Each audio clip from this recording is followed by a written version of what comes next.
Welcome back, everyone. Carolyn Doran Ballard here again with Kicking Back with Ballard's Bowling Academy, number 4.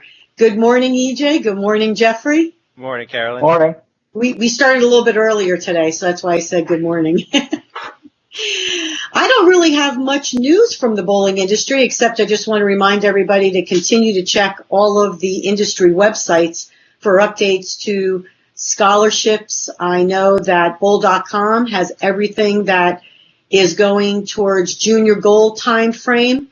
So the applications are on there. The Dan Keegan scholarship is still on there. I know the Dexter All-American is still on there. So that's basically all I have going. EJ, any updates about when we will be back in production? Well, Governor Abbott for the state of Texas announced yesterday that his 3-phase program to get the economy up and rolling again for us. It's looking like we're going to be in phase 2, which is tentatively May 18th. So provided everything else over the next few weeks goes well, hopefully we'll be back in the center by then. In the meantime, we are able to operate in a retail to-go capacity. So we are currently working on a process to implement so we can have zero contact with any customers that may need us in the meantime. So be sure to stay tuned to our Facebook page and ballardsbowlingacademy.com. That way we're able to provide you with that process, give you our steps to keep the public as well as ourselves safe, and hopefully in the next few weeks we'll be back to action. All right, Jeffrey, who's going to be doing most of the cleaning, you or EJ? I'm going to say EJ at first. But I'll definitely join in when I can. Okay, but are there any updates about Watauga, our Bolero location? As of right now, it's still looking like May 18th is the last thing that I got updated with. So if anybody is itching to get those bowling balls drilled and get back on the lanes right on May 18th, like EJ said, we can go to City View Lanes, and we'll be glad to help you out for retail to go. Awesome. Thanks, guys, for keeping up with all of that. I know there's updates constantly, and you've done a fantastic job, even updating me on how we're going to get our message across, so I appreciate everything you do. So this week's guest, geez, where do I start? One of my favorites, since I saw her throw a bowling ball when she bowled in high school, Union, New Jersey. But before I even say who it is, because I kind of gave it away there, I want to give you some words from her peers that were given to me as to how they describe this fantastic role model. Committed, desire, versatile, passionate, quirky, but in a good way, trailblazer, knowledgeable, and inspiring.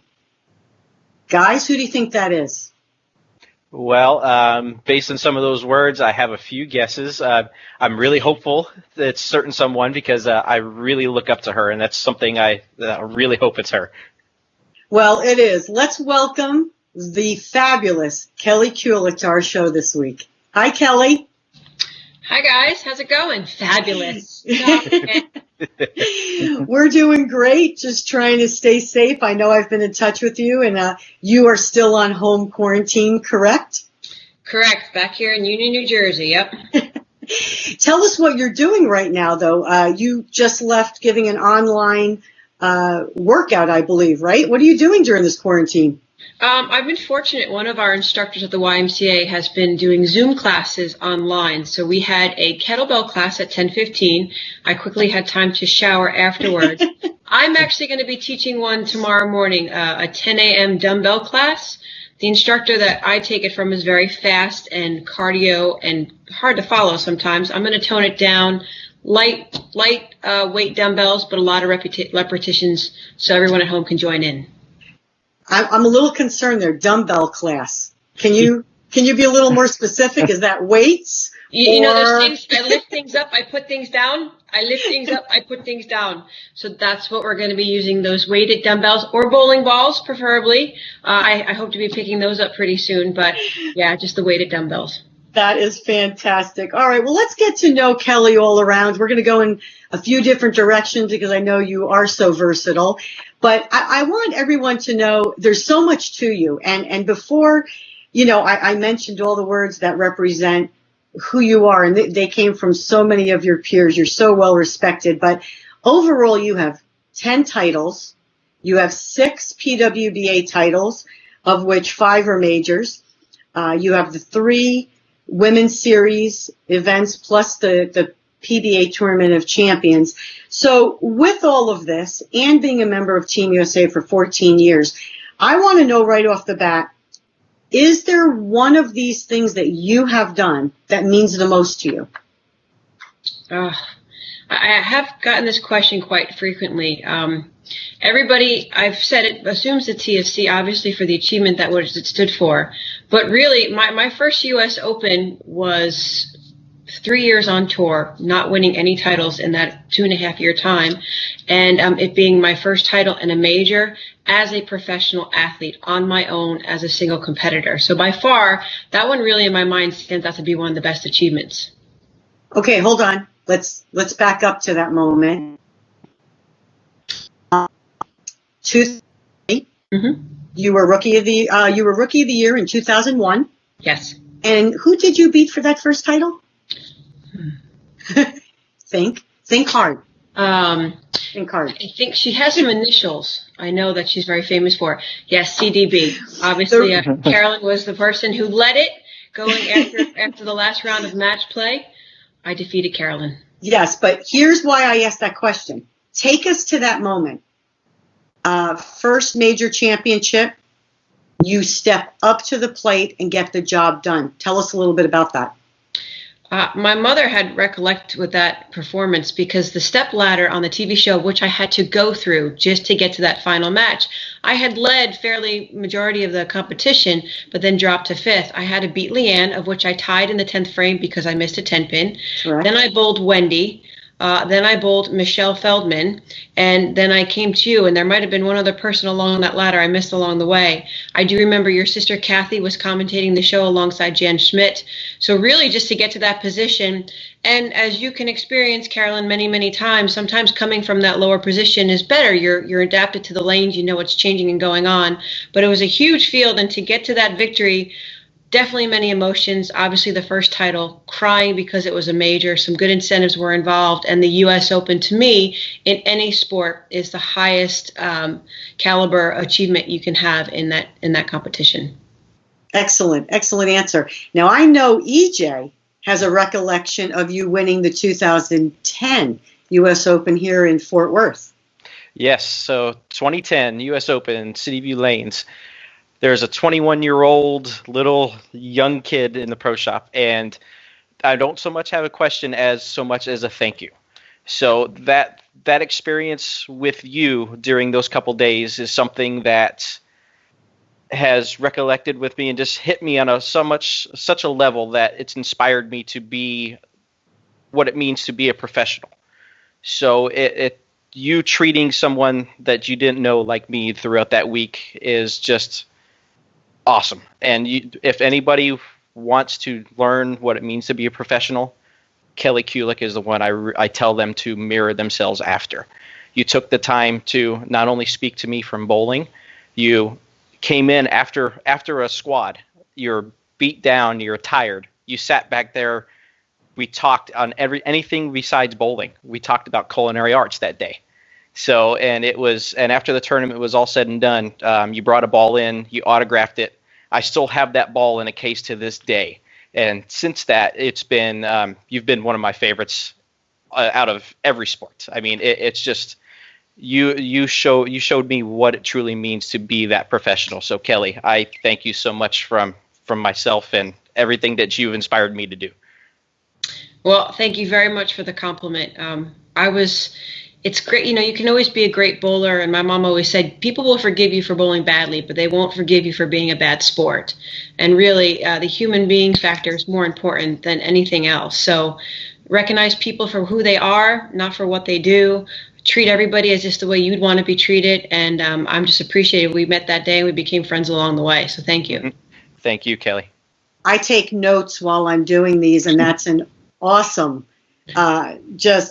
people will forgive you for bowling badly, but they won't forgive you for not being a good sport. And knowing your mother as well as I did, great lady, so I know exactly where you learned your etiquette from. But just touch on that a little bit, Kelly. You've traveled all over the world. bowling tournaments, coaching, another one of your passions. You're a commentator. How important is it for a professional athlete, no matter what sport it is, but obviously we're talking about bowling, how important is it for that athlete to remember the people at the grassroots and remember that they are going to make an impression? It's a great question, a great point, Carolyn. And I think sometimes we forget how fortunate we are, and at any moment it can be taken away. Prime example of what's currently going on right now. So you have to have something to fall back on, who you are as an individual, what other qualities you bring to the table, what attributes, if you're a good teacher, a good listener, and so forth. You're going to meet people along your journeys that will surprise you. The comic book, which I don't know if it was going to be brought up, but I was nice to a young lady during a Pro-Am in Pennsylvania, and it turned out her father happened to be the creator of the Hulk. And it just, we talked about that and having that connection. At any moment it can be taken away, not to take it for granted, to give everything 100% that you can to it, because it develops who you are, it creates your resume, it creates the path that you're dictating for the next generation behind you. So I thank you, Carolyn, and Tish Johnson, and Leanne Barrett, and Donna Adamex, and Marion Ladewig for how they created the path for us, and that we can hopefully, now I can be the leader to generate it for the next generation behind me. Well, we thank you. But you're fantastic, great role model, which leads us to something that I know Jeffrey and I both wanted to talk about. We're going to shift gears a little bit and go back to the Pro Tour. But in 2011, you were one of the instrumental women on the Team USA, that won the gold medal after, I believe, 24 years. Tell us a little bit about how you changed your mindset from going from individual to team, and how much did that victory mean to you, bowling for the United States and bringing home the gold? With Team USA, the main objective is always winning the gold medal. And the privilege or the honor for doing that is hearing your national anthem upon that pedestal. Greatest thing you can hear. A team contribution is just that. They know from college bowling there's moments where you're going to be up and moments you're going to be down. And it's knowing that you're able to contribute when it's your time. You're able to support in a facet that may not be throwing a bowling ball, but could be cheering, could be picking the ball up off the ball return to hand it to your teammate who needs to deliver it. To be able to coordinate the communication between the coach and the player. She's not responding. Can we try it this way? And pick up those notations. That was by far one of the highlights of my Team USA career, just because it was a team event. And you think of bowling on the global world spectrum of what it is in the world, over 350 million people, the small portion of what bowling is, to have won the gold medal and to share it with not only the 5 other women on your team there, but to bring it back to your country and share it with the bowling community as well. It's sometimes you really just can't put into words. And when you bring it up in interviews like this, it makes me realize how important it was back then and how continuing forward, what it could be for the youngsters behind me. Excellent. We had a good time, didn't we? Yeah. Oh, we had a great time. And one of the things Kelly touched on was picking up the ball. I actually tweaked my back while we were there in Hong Kong, and between her and Shannon Pluhowski, I don't know who picked my ball off the rack more to hand it to me. But they were very mean because they said, "Okay, we're handing you the ball. Make sure you use it wisely." No, I'm kidding. Well, and I still was sadly too. Carolyn, you and I, we led doubles, and then I just did not bowl well in the middle round. So, there's always the good and the ones the memories that seem to fall in the back of your head. But, just being able to bowl with you, we roomed together that week. Yeah. I brought it home from all the way from Hong Kong. We had some good times, found some great fried rice. I'll never forget the food. We do wander around a bit when we are together, I should say. Thanks. Yep. Jeffrey, I think you wanted to touch on the Team USA a little bit.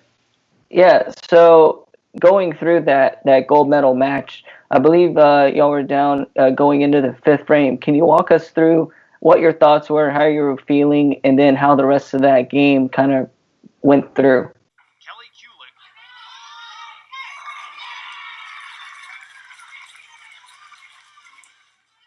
Kulick. Well, prior to that, I didn't care for my uniform, so it was probably cutting off my circulation. No, going into the team event, it was definitely unique and interesting. I had bowled anchor in the first middle round, and I just didn't feel comfortable there. I didn't feel like I was supporting the team very well, and I did ask Coach Rod and Coach Kim to switch myself and Liz. Liz, to me, is by far one of the best clutch players ever in the history of bowling, male or female. And I just felt like it would take a little pressure off of me and do that for her. So again, best clutch player that I know of. Going into that round, once we had the momentum starting with the strike, I think, Carolyn, we had 17 strikes in a row. It's like a tennis match, the momentum changes. Or basketball, you got 3 points, 5 points, 7 points in a row, and then momentum just carries on. And the goal is to win. You want to win no matter what. But there are times where you may not agree what's happening off the lanes in social environments or everything, but when you're there for a purpose and a job, you just connect on a level that is undescribable. And when one player would come off with a strike and both hands up in the air and hitting that high five, it's just that flow. Dr. Dean would say it's that flow, it's that circuit, it's passing from one body to the next. And I think we all felt it. And once we got 2, 3, 4, the moment it just carried all the way through to, I believe, 17 strikes in a row. So I just thought it was pretty on the screen. I really just thought it was the beautiful pyramid stepping up on the screen. Oh, my eyes. A fantastic moment. It did look pretty, actually. And at the end, the gold looked much better than the silver. But fantastic times. I'm so glad I got to share that experience with you, which now leads me back to, let's go back to singles competition. You did do something miraculous, winning the PBA Tournament of Champions. Now, again, you have 5 major championships on the PWBA Tour. You've been in that position before. Has to be a little bit of a different vibe or stage setting. Just tell us a little bit of the difference between that title match and matches previously.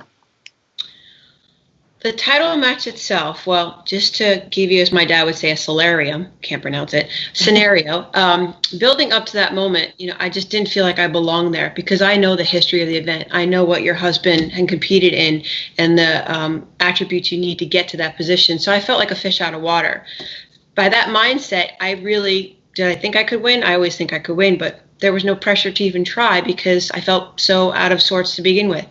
So that whole thing that week was just, let's see what happens. Let's see what happens. And I kept bowling well. When I got to the final match, there were talks about the show, what was going to happen. 1 left-hander and then the other 3 right-handers. Well, Chris and Miko were really good friends, still are. And they weren't going to do anything to try to give Rhino an advantage. So we all tracked up the lane basically the same way. I watched where they were. I was very strategic. And going into that final match, when I struck out in the 10th frame to advance past Mika for Chris, it was just like, okay, I'm in my mindset. I did my visualization the night before. Paul Figlamini was the ball rep one of the times for Ebonite at the time. He had given me some notes on a piece of paper. You're a winner. You can do this. And during the commercial breaks, I would just have that piece of paper and tape right to the side of me.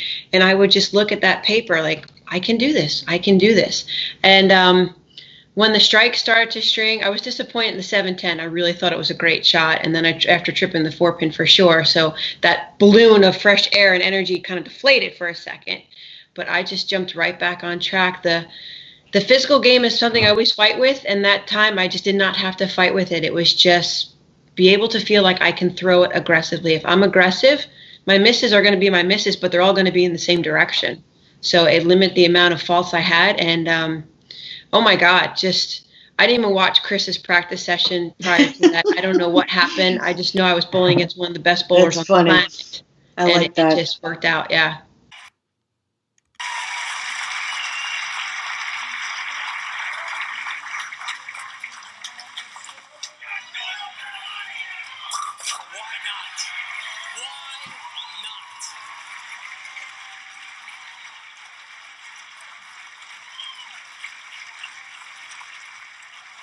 Does it get any better?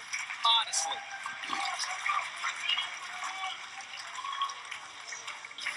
History has been made in the world of sports. She came to Vegas and put a whooping on the boys. Well, I mean, obviously that led you on to some other greatness, as we all know, as we can see in your career, and it's a continued career. But you and I have chatted a little bit on and off the lanes, I should say. You were going to make some changes in 2020. Do you care to share? I'll enlighten as best I can. Bowling has definitely changed directions. I'm thrilled that the PWA Tour has rekindled itself again and gives opportunities for the other ladies out there to bowl. I just wish there were more benefits from it to be able to make more of a career and everything. I mean, I think in my first year having about 24 to 28 events, making 11 shows, here we're trying to just jam pack a tour into a 3-month time frame. So I'm trying to find another passion. I enjoy coaching very much. I do love cooking. I enjoy that too, but I was hoping 2020 somebody would hit me over the head with a frying pan and like this halo would come over my head of what I need to do next. I'm proud to be part of Storm staff and everyone's working with me. I want to bowl the majors this year when we do get back to bowling on tour, and just see what other avenues it opens up for me. I've met some great people in the industry that can maybe push me in another direction. The commentating's been great, something I've taken away from you, Carolyn, and following in your footsteps there. So a lot of opportunities, just not really sure what my heart is always with bowling, and I love bowling. I just didn't really enjoy it that much last year. So I'm looking to find some more enjoyment out of life. I think one of you has a follow-up question because we talked about it earlier. So my question is, when you're on tour, it's just you've talked about food and whatnot. What's your go-to food when you're on tour? Good one. That's a good one. Well, the celebratory meal is usually an adult beverage. I do love pizza, by far my favorite food. Old Chicago, which is just a chain. We don't have it on the East Coast. It's something different compared to East Coast pizza. Definitely one of my favorite places to go to. And the Yard House out in Las Vegas. Again, for that social environment and getting to chat with people that way. When I'm on tour bowling, I do try to eat healthy. I do try to eat continuously, snack every 2 hours. Valerie Bercier, who's on Brunswick staff, she's also a nutritionist, so we roomed together a few times and got some great information from her. I'm always about trying to eat healthy. I've watched a lot of food documentaries and everything and how food affects our system, just for a lengthy life. I'd like to make it to my 90s if possible and be able to watch things change over time. But, the basic stuff, fruit, bananas, apples, nuts, some granola, protein bars. You do need carbs while you're bowling. Get creative. I have those Justin peanut butter packets I use with my bananas when I'm out there. Little sandwiches too you can make. Peanut butter, obviously, it's just so easy to travel with. I'm trying to find things to travel with, but be creative, bring stuff with you if you want to eat healthy. There's no one right or wrong thing. What works best for you is what works best for you. It may not work the same for me, but definitely pizza when I'm on the road is my go-to for celebratory things, winning a title, making a show, and then being able to share it with my good friends out there as well. That's a great answer.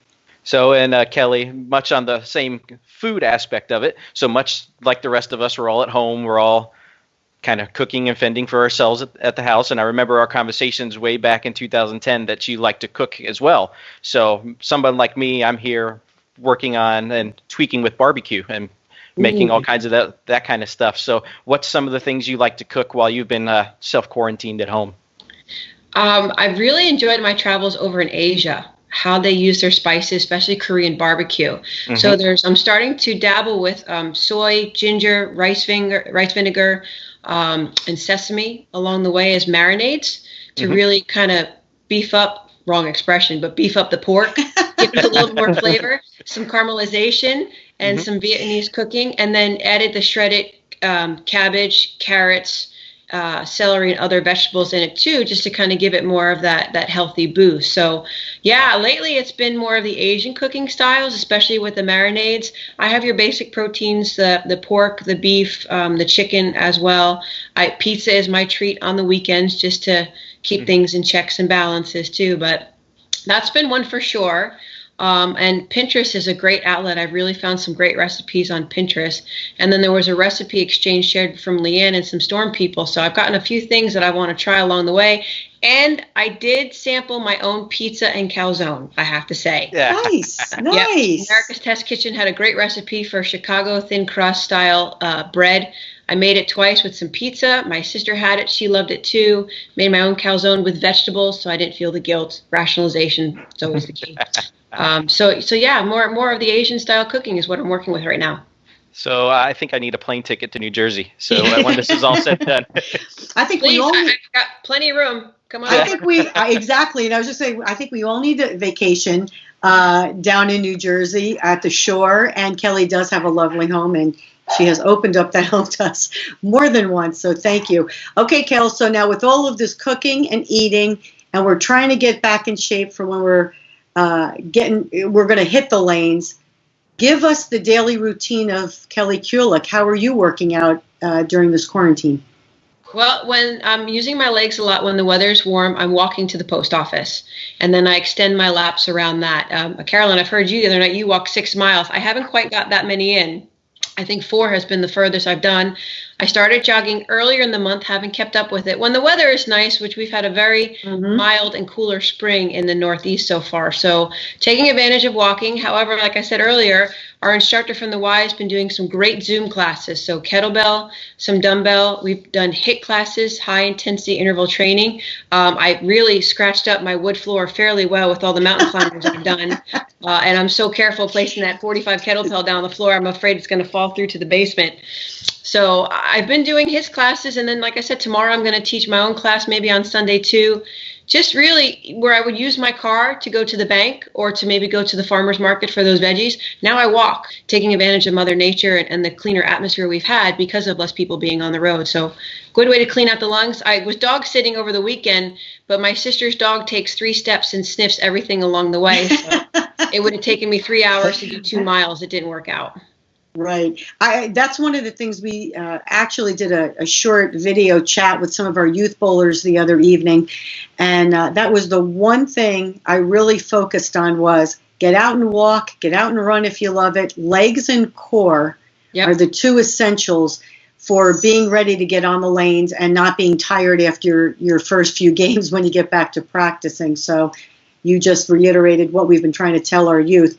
All right, before we wrap up here, Kelly, because I could speak to you for 3 hours, I just want to make everyone aware, we can't touch on everything, obviously, but USBC board member, PWBA commentator, you're a champion, you're a coach, you're a line dance instructor, you're a workout instructor. Again, you're a coach, and one of the things that I wanted to hit on, and if you could briefly tell us, because my final question to you is, what will we see out of Kelly moving forward? If we don't bowl in 2020, let's say 2021 and on, what will we see out of Kelly? But you had the opportunity to ball rep, I believe, for a week or 2. I know Dell was there with you. You are one of the most knowledgeable that I know about the game. You're a student of the game, and you're always willing to help another player. Tell us about that experience, and what will we see from you moving forward? That was about 17 questions in one, Carolyn. 2. Ball repping, moving forward. Okay. So, the ball repping was great. I worked with Jim Callahan that week as well as Dell, and I learned a lot because the expression is, the tour reps are there to give you advice, but they can't throw it for you. So you still have to go by your gut instincts. I learned a lot that week. We all have our own styles of coaching and playing, but I just want to be able to benefit myself as well as be able to help others. My sister Jackie would say, she goes, don't tell them, or you don't have to tell them, just show them. So even though I'm helping my competitors, which is stupid, I still feel like I can beat them because I know I can throw the ball just as good or even better. So I kind of go by that notion too. It has backfired me before, I'm not going to lie. So you have to be careful. You're not supposed to give secrets away. I want to see people succeed because I know in our game, I'm not always going to win. And I want to see other people succeed along the way. And if I don't want the attribute for it. I don't want to say, well, I helped her do this. That's not it at all for me. I like watching people be successful. It's just to see them smile, to know that they've done something, they've achieved something great, especially when it's their first 300 or their first title or first 800 series. It's like, wow, they worked at it. And you give them that nod of like, yes, you did it. You did it all on your own. I gave you the help. I gave you the advice or the tools you needed, but you really did it. And that's the achievement there. Coaching, I do love coaching. It's just times when I want to coach and when I don't want to coach. I've started to learn, there are certain students to work with, people that are dedicated, that will want to do what you tell them to do, and others that just it gets brushed off their shoulder. So my time is more valuable now, and I'm just careful of who I spend it with now. 2021. Like I said, I've always loved bowling. I still love bowling. I still have a lot more titles I want to win. I'm not going to lie. It's an addiction. Your husband, Dell, said it great. It is a drug. Once you do it once, you want to keep doing it over and over and over again, because that high is unlike any other high you can have. I don't do drugs, so I don't know. But I do know, I think of, okay, I'm 43 years old. There's the adult Team USA, senior Team USA, and bowling on that side of it. Ball repping, maybe for the ladies tour in the future, that could be some avenue down the road. I just know that I love winning. I still want to do it. I've never been player of the year. Even when the ladies tour came back, I was a spokesperson. Then I'm doing commentating, and I've juggled because I've always felt I could. But in some ways, I felt like it's taken some things out of my way, and I haven't been able to focus 100%. And really, that's what 2020 was going to be about, was focusing on me. And it has been. However, when you're stuck in your house and you can't go anywhere, the gym, it's more challenging. So you can expect in 2021 some great things, some great surprises, and know that when she puts her shoes on, watch out for her. She's still a competitor. That's inspiring. Just inspiring. EJ, Jeffrey, anything to ask Kelly before we let her go? It's just going to be, I'm excited for everything to get back so she can get out there and get bowling. Hopefully we've got another CDB Kelly matchup on TV down the road. Wow. Queens, wait, don't forget. Wait, let me do this one. Yeah, okay. And I crossed my toes, but you can't see that. But that's fantastic. Kelly, I think we all look forward to seeing you back on the lanes. I can't thank you enough for joining us today. Always have been one of my favorites. Again, watched you bowl in high school, college, Moorhead State graduate. I have enjoyed every opportunity I have had to watch you succeed on the lanes. You deserve it. You work hard, and you're just an all-around good person. You deserve it. I look forward to watching you in the future. Thank you, Carolyn. And I'm going to leave this last quote with you just because it's so deserving of you, too.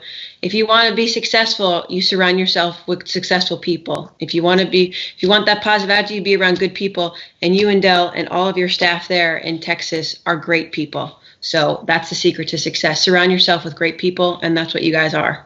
Oh, thank you, Kelly, very much. Right back to you. Take care of yourself and be safe. You too, guys. Thanks again for having me. Bye. Okay, so I teared up a little bit there at the end. I admit it. I'm sorry. I do that. I know it. Unbelievable, because I look at the hair on my arms. See, I can't put into words how important it was as I grew up to watch the people before me inspire me by what they did, what they said, the time they actually gave away from what they wanted to do, but maybe to spend it with me to change my mindset or get me on the right path. And again, Kelly exemplifies all of that and makes me want to be better on the lanes as well as better off the lanes. Guys?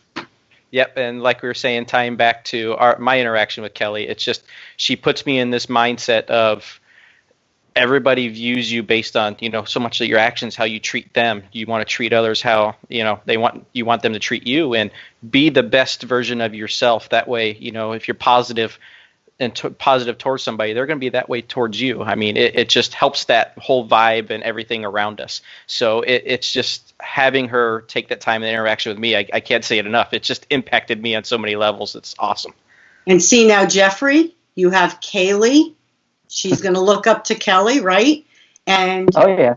And your new arrival in October. Do we know new arrival yet? I know, but my wife doesn't want to share yet. Oh, no. Come on. All right. Well, maybe we'll wait till next week.